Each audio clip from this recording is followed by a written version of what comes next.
Oi, bom dia. Aqui é o canal do professor Leonardo Fernandes. Hoje nós vamos continuar a Revolução Americana. Vou entrar na terceira parte. Hoje eu vou falar do motim do chá de Boston. Eu já falei para vocês, eu fiz uma pequena introdução sobre a Revolução Americana.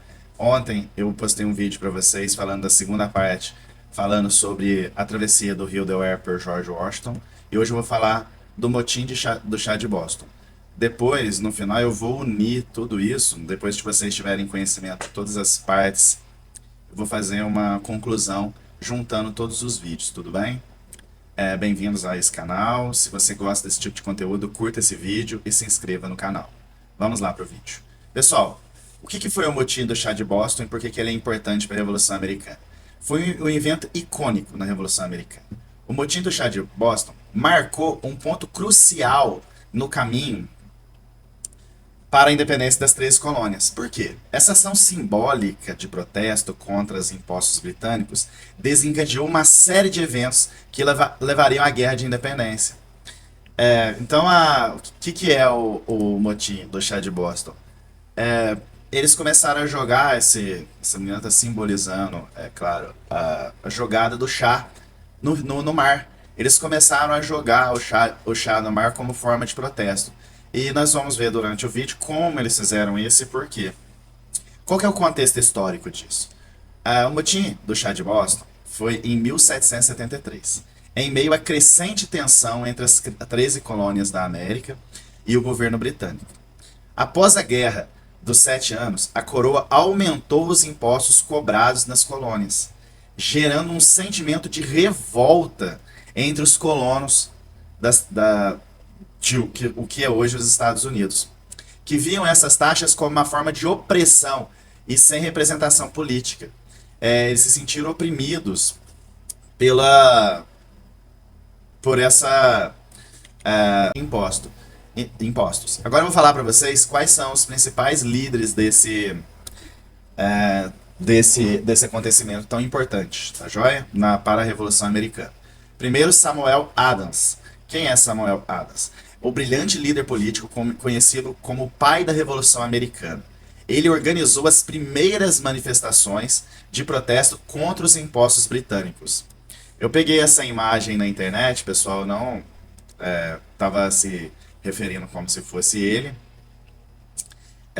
Então eu estou mostrando para vocês aqui esse quadro aqui que foi pintado.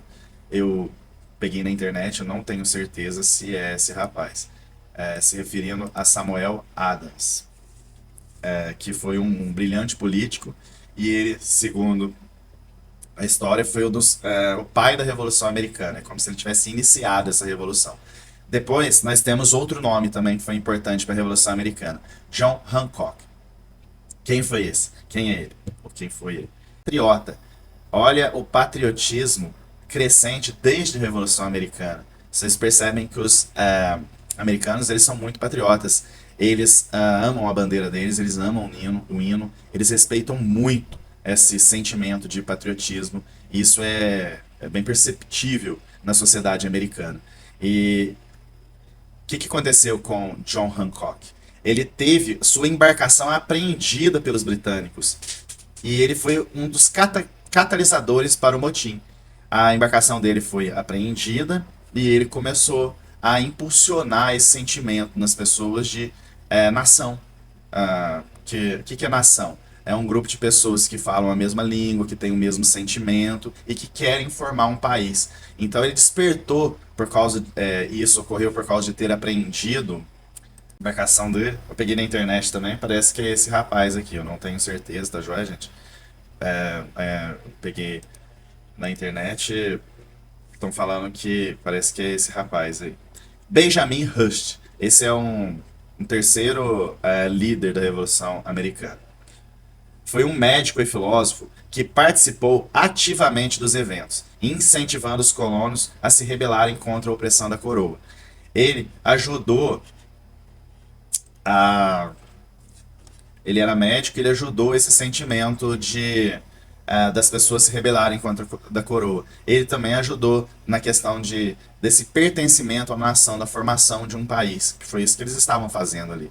Eles esses revolucionários, vamos dizer assim, eles estavam fazendo com que aqueles colonos da então Império Britânico queressem formar um país, um desejo de formar um país. Esse sentimento de nação, ele é muito importante para que possa nascer uma nação, porque não tem como formar uma nação com pessoas que não têm um desejo de ser uma nação, de ser um estado, de ser um povo, juntos. Quais foram as causas do motim? Eu já adiantei há uns slides atrás aqui, mostrando que uma das causas do motim foi a alta cobrança de impostos. Então, o que, que é? É o acúmulo de impostos e taxas cobradas pela coroa britânica sobre as 13 colônias. Então, 13 colônias da América. Sem representação política dos colonos no parlamento. Eles estavam cobrando impostos, mas os colonos, não tinham participação nenhuma para como que aquele dinheiro ia ser gasto para eles. Esse dinheiro também ia embora para a Inglaterra. Eles não gostaram disso. Gerando um sentimento de opressão, eles se sentiram oprimidos. Eles estavam pagando impostos e o dinheiro indo para a coroa britânica. E eles não tinham representação sobre o gasto daquele dinheiro para eles. E também qual é a outra causa do motim?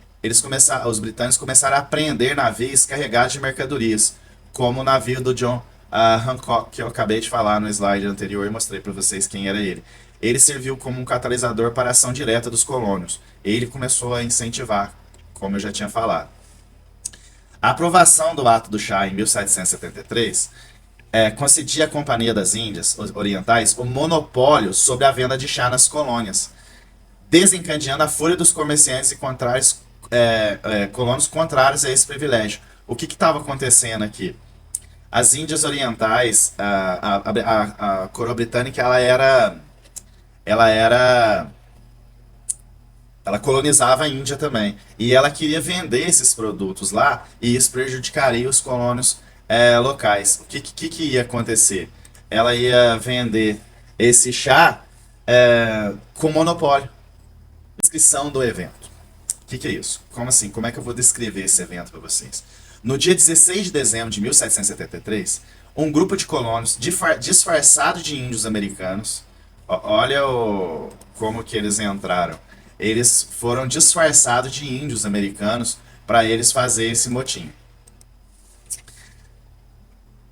Eles invadiram 3 navios carregados com o chá da Companhia das Índias Orientais, que estavam ancorados no porto de Boston. Rapidamente, eles atiraram as mercadorias no mar, jogando ao todo 342 caixas de chá no oceano. Esse ato simbólico de rebeldia contra os altos impostos cobrados pela coroa britânica ficou conhecido como o motim do chá de Boston. Eles pegaram os navios, se fantasiaram de índio, né? Se vestiram como índios, entraram nos navios e começaram a jogar o chá da Companhia da Índia Oriental e começaram a atacar esse chá no mar, para se revoltando contra o sistema. Qual que foi a consequência imediata desse ato? Provocou uma onda de indignação no parlamento britânico, claro, né? O governo britânico reagiu rapidamente, impondo uma série de leis intoleráveis sobre as colônias, restringindo o comércio e limitando a autonomia local. Eles começaram a tomar uma série de atitudes contra aqueles revolucionários, vamos dizer assim. Ela paralisou por completo o porto de Boston e prejudicou gravemente a economia daquela cidade. Qual que foi a outra atitude? Atos de desobediência civil. Os colonos começaram a se revoltar e começaram a se desobedecer às ordens da coroa britânica. E isso eclodiu em várias colônias. Começou ali e rapidamente se espalhou pelas outras colônias. O sentimento de revolta que os colonos estavam tendo sobre a coroa britânica só se fortalecia, aprofundando a fratura entre as 13 colônias e a coroa britânica e aproximando esses colônios da independência. Qual que foi o impacto da Revolução na independência dos Estados Unidos? Ele teve um impacto profundo para desenrolar a Revolução Americana. Esse ato simbólico de desobediência civil, que ocorreu após a revolta do chá de Boston, acendeu uma faísca que iria incendiar a luta pela independência. Essa revolta, ela eclodiu em todas as colônias. Isso fez com que todos os colonos queressem ser livres da coroa britânica. Esse fortalecimento e determinação dos colonos de enfrentar a opressão britânica. Eles começaram a enfrentar e eles começaram a perceber que eles tinham que se libertar dessa opressão e desses altos impostos que não era revertido para eles mesmos. A resposta enérgica do governo britânico com a imposição das leis intoleráveis só fez aumentar a indignação dos americanos e consolidar a união entre as colônias. Quanto mais eles oprimiam as 13 colônias, mais elas se uniam contra a opressão britânica. Então, o que eles fizeram? Eles criaram o primeiro Congresso Continental, que foi reunido em 1774 e foi uma importante consequente desses eventos, coordenando uma reação unificada das 13 colônias. Então, quando eles começaram a oprimir, eles se uniram e criaram um Congresso Continental para decidir como eles iam reagir juntos. E qual que é a reação da coroa britânica? Uma reação furiosa. O parlamento aprovou leis intoleráveis, medidas punitivas que paralisaram o comércio e restringiram a autonomia de Boston. O objetivo era submeter as colônias e punir os líderes rebeldes.